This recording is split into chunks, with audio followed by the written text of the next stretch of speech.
जय माता दी दोस्तों। तो अगर आपने इस वीडियो को क्लिक किया है तो मैं समझ गया हूँ कि आपको माता रानी ने अपने दर्शन के लिए बुला लिया है और आपने भी माता रानी के दर्शन के लिए तैयारियाँ शुरू कर दी है। तो दोस्तों आप बिल्कुल सही जगह आए हैं और आज हम आपको पूरी डिटेल्स बताएंगे माता रानी के दरबार में पहुँचने के लिए। तो आप सभी भक्तों का हार्दिक स्वागत है। आज हम आपको लेकर चलेंगे एक दिव्य और पावन यात्रा पर माँ वैष्णो देवी के दरबार की ओर।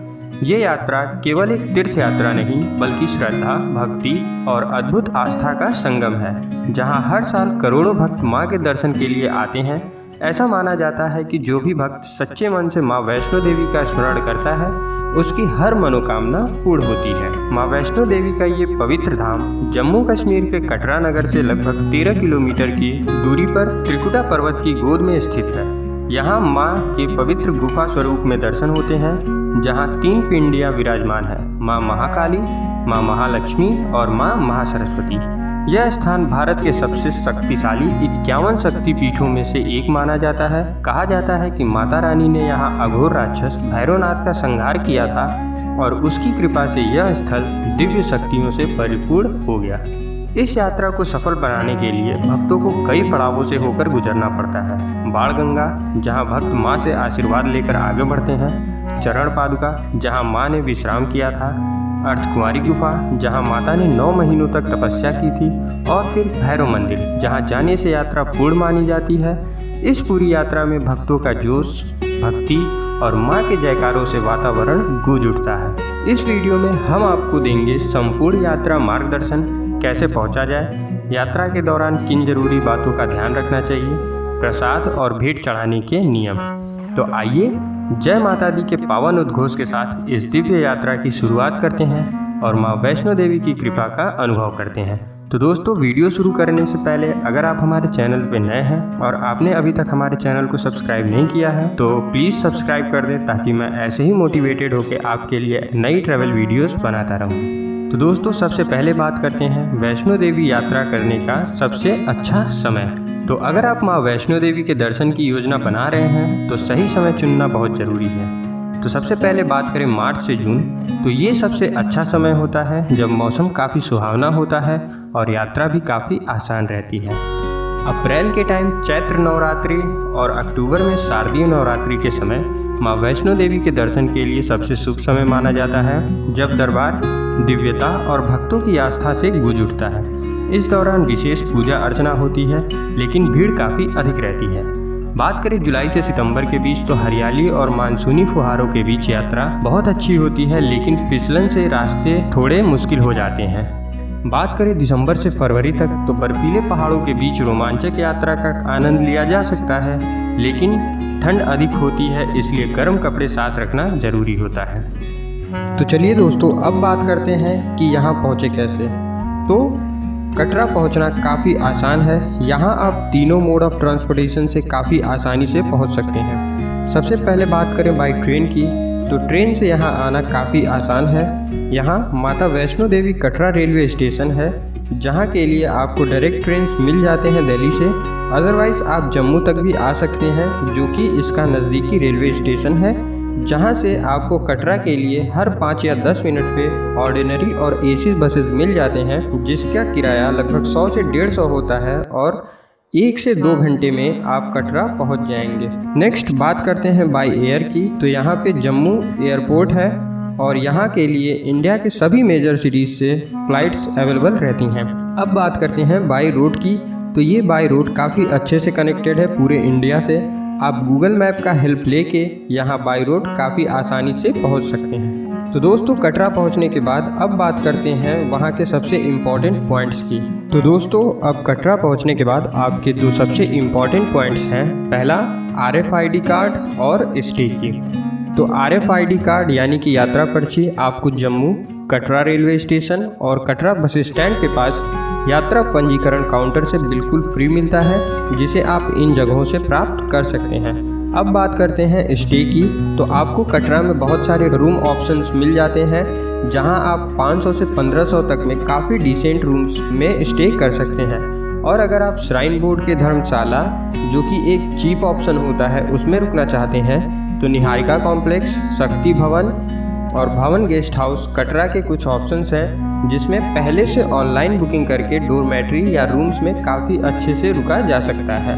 अगर आप डायरेक्ट कटरा से चढ़ाई करते हैं तो आपको कटरा में बहुत सारे क्लॉक रूम के ऑप्शंस मिलते हैं जो कि मिनिमल चार्जेस में आप अपने एक्स्ट्रा लगेज को जमा करके बाणगंगा में फ्रेश और स्नान करके चढ़ाई शुरू कर सकते हैं। तो चलिए अब बात करते हैं यात्रा और चढ़ाई की। तो दोस्तों, माता रानी के भवन जाने के लिए 2 रास्ते अब हो चुके हैं, पुराना बाणगंगा मार्ग और दूसरा ताराकोट मार्ग। तो सबसे पहले बात करते हैं बाणगंगा मार्ग की। तो कटरा से पैदल या ऑटो से आप बाणगंगा चेक पोस्ट आ जाएं। यहाँ आपके लगेज और RFID कार्ड चेक किए जाते हैं। तो वहाँ से आप चढ़ाई शुरू करते हैं। तो आप पैदल भी जा सकते हैं और अगर आप पैदल जाने में असमर्थ हैं तो आप घोड़ा, पिट्ठू और पालकी से भी जा सकते हैं। आपको यहाँ पे प्रीपेड बुकिंग काउंटर्स मिलेंगे जहाँ से आप रेट के अकॉर्डिंग बुकिंग कर सकते हैं। इनके चार्जेस बोर्ड पे फिक्स्ड रहते हैं। जैसे घोड़े का चार्ज बाणगंगा से अर्धकुमारी 500 रुपये तक होते हैं।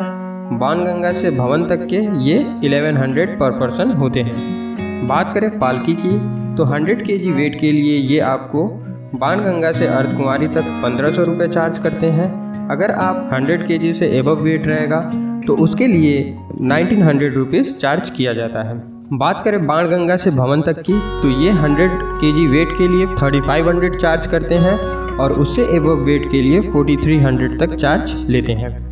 बात करें ट्रॉली की तो बाणगंगा से अर्धकुमारी तक का ट्रॉली चार्ज लगभग 250 रुपये होता है और बाणगंगा से भवन तक के लिए ये 550 रुपये चार्ज करते हैं। तो दोस्तों, जब आप यात्रा करते हैं तो रास्ते में दोनों साइड आपको मेडिकल स्टोर्स, फूड, फोटोग्राफी, प्रसाद सबके शॉप्स मिलते हैं और रूट्स में आपको सीढ़ियाँ भी मिलती हैं जिनके पास नंबर्स लिखे होते हैं। तो आप चाहें तो सीढ़ियों से भी जा सकते हैं अगर आप फिट हो तो। हालांकि इस पे काफ़ी जल्दी थकान हो जाती है। तो दोस्तों, लगभग 6 किलोमीटर की चढ़ाई करते हुए हम पहुंचते हैं अर्धकुमारी भवन। तो दोस्तों, अर्धकुमारी भवन में वेटिंग टाइम 10 से 15 घंटे का होता है और पीक सीजन्स में ये 30 से 32 घंटे का हो सकता है। तो आप अपना वेटिंग पीरियड बुक करके वैष्णो देवी भवन जाएं और वहां दर्शन करने के बाद वापसी के टाइम पे अर्धकुमारी जी के दर्शन कर सकते हैं। तो अब हिमकोटी मार्ग से आगे बढ़ते हुए हम जाएंगे माता रानी के भवन। तो अब बात करते हैं ताराकोट मार्ग की। तो वो मार्ग लगभग 7 किलोमीटर का है जिसकी चढ़ाई काफ़ी इजी रहती है।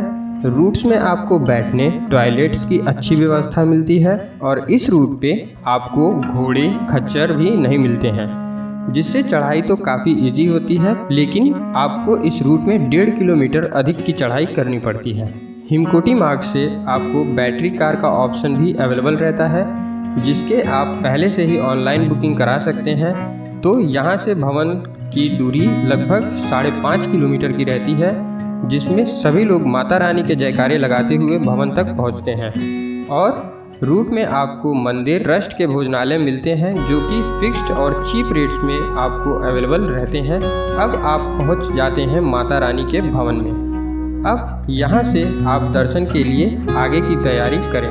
तो भवन के पास आपको फ्री फ्रेश होने और नहाने की व्यवस्था होती है। इसके बाद आपको 3 से 4 लॉकर फैसिलिटीज़ मिलती हैं जहां आप अपने सारे सामान जमा कर सकते हैं जो कि बिल्कुल फ्री रहता है।